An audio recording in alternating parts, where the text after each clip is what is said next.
So welcome to Bona and Boma. Today I'm going to be giving you 10 attitudes that will leave you a debt-free life in your 20s. From 20 to 29 to 30 years, or 30 years to 35 years.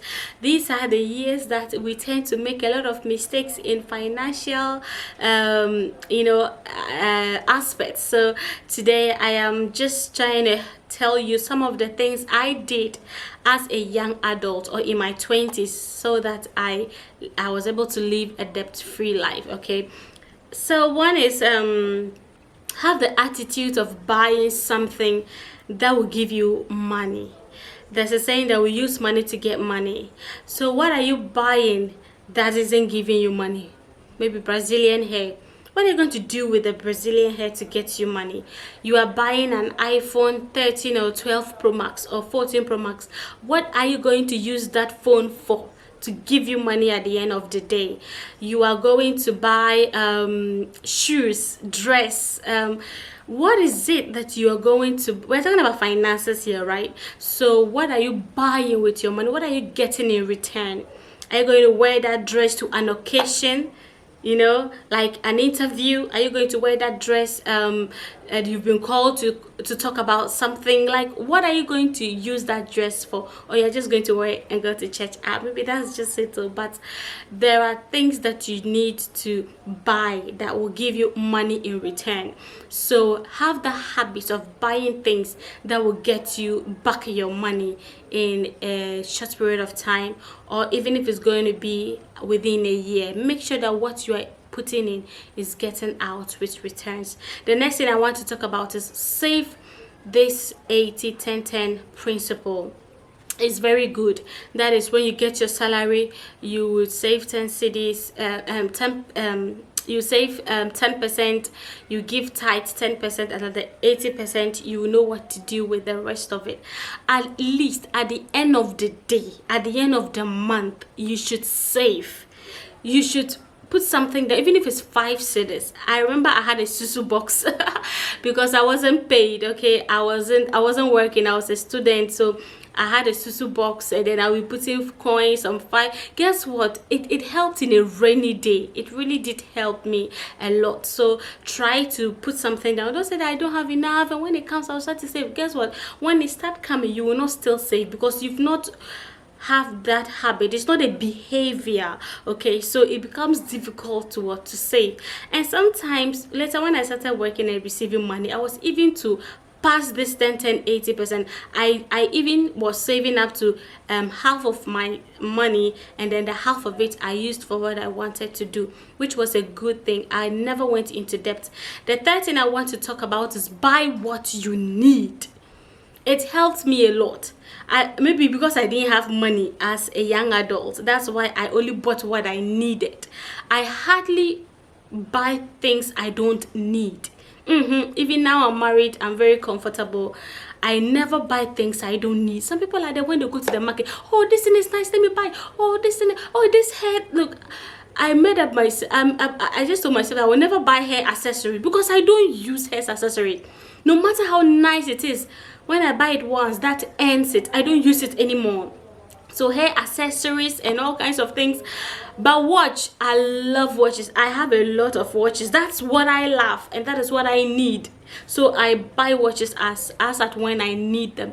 Okay, but when it comes to handbags, when it comes to dresses, when it comes to shoes, and I've put a stop to all those things. I only use one bag at a time, which has been very helpful to me. So buy what you need and prevent impulse buying. As a lady growing up, please, that habit of impulse buying, please don't do it. I beg you, don't do it. Okay, please just buy what you need. The fourth thing I want to talk about is pay off debt immediately. Okay, there's no problem in buying something like debt out of debt. No, if you have the money, buy. If you don't have the money, there was a time I was buying something. I didn't have money to buy all of it, but the person said, no problem, just buy what you have money for. Then I'll put the rest in 3 months or installment. You can pay the rest, and it is okay. It is fine. That means every month you have it in your mind that you are paying off this debt. That is okay for you. But you are buying something, you know very well that you don't have money to buy this thing. You know very well that even before your salary comes, you will budget and will not add that thing to it. You will not pay. Please take it out. Don't even go for that thing, please. Some of these ladies, oh, I'm trying to buy big things. I just, I'm buying this so that when I'm getting married, oh, sister, this is not the time to silver sets and non-stick pants, and this is and you are in debt. You are in debt because of one day you will get married. What is your problem? Who told you that maybe your husband will not be able to afford them?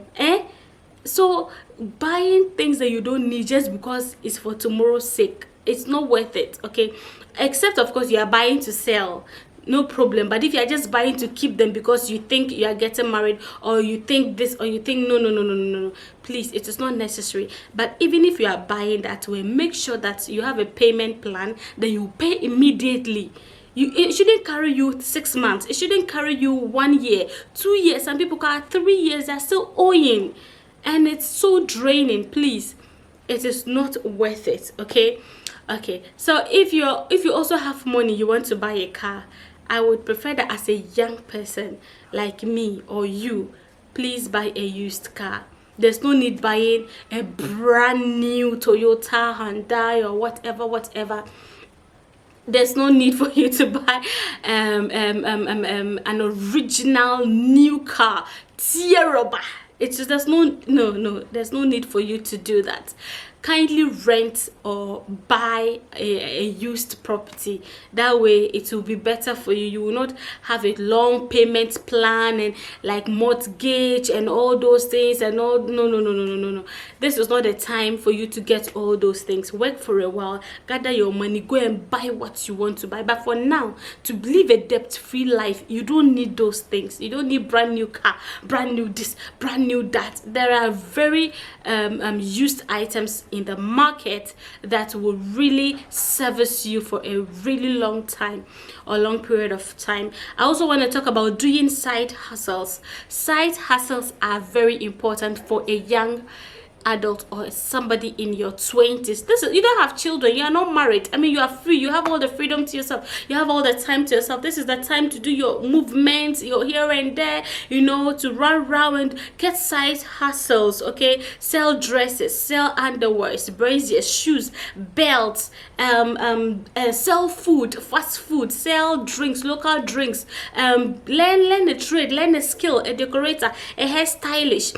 Now makeup artists and all those things are coming up. They are very good. Okay, depending on whichever way you want to do that, it's something nice. And learn how to style hair, learn how to weave, learn how to weave baskets, selling of kente or fugu, like side hustle, selling of eggs, selling of local food spices or local dishes or local foods. It's all part of it. Side hustles help a lot. When I was schooling, I remember I was selling credit. I was selling water, pure water. We're in a hostel. In that hostel, nobody sold water. And we're more than 30 rooms to 40 rooms. Nobody sold water. I just saw the initiative. I said, oh, this is a good thing.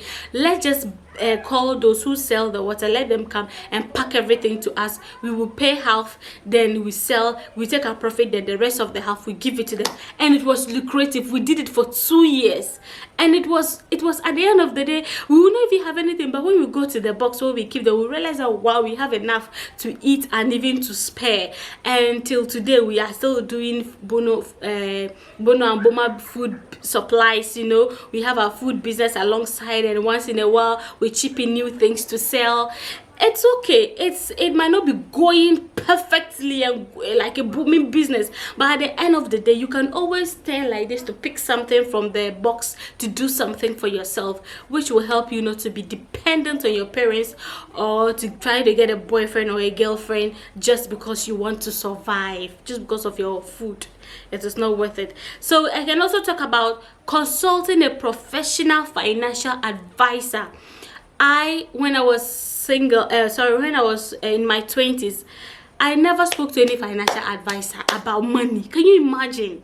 The money we are running after, we don't even look for somebody to help us look for it. That is the biggest mistake. Anywhere you find yourself, if you know your church has an accountant, if you know of any financial advisor who is your church member, who is your leader, who is your lecturer, or anybody you know about who's doing business, who is into entrepreneurship, or somebody you are seeing that the person is doing well in business, my dear sister and brother, just get close to the person and find out how to handle your finances. Find out how to start up a business from them.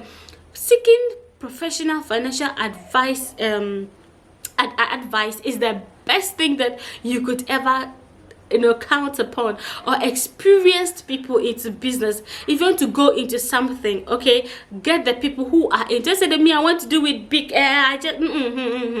Get people who are into it, okay, and find out how they did it, so that you will not invest your money and at the end you go into debt, especially if you are taking a loan to do that. Okay, so get help from financial advisors, professional financial advisors. Let them give you the best of the best, so that you take that, inculcate it in your routine or in your regimen, to give you the best that you desire in terms of finances. Then I want to talk about negotiating with lenders. I want to talk about sell items for cash. Okay, so negotiating with people is you are buying something, they tell you that it is 5,000 Ghana cedis. Don't just pay. No, now I beg, beat it down. Beat it down. Even if you have the money to pay, beat it down. Sometimes you can get it for 3,000, 4,000 Ghana cedis or so. Don't just go in and then say media. The last thing but not the least I want to talk about is sell items for cash. For instance, you are using a phone and you want to change into a new phone. You're using maybe a Samsung, you're going into Huawei, or you're buying a iPhone. Please don't just dash it out. I know you can dash it out, but have value for cash. You can still sell that phone in a low price to make money. You have a laptop, you got a new laptop as a gift or as a birthday something.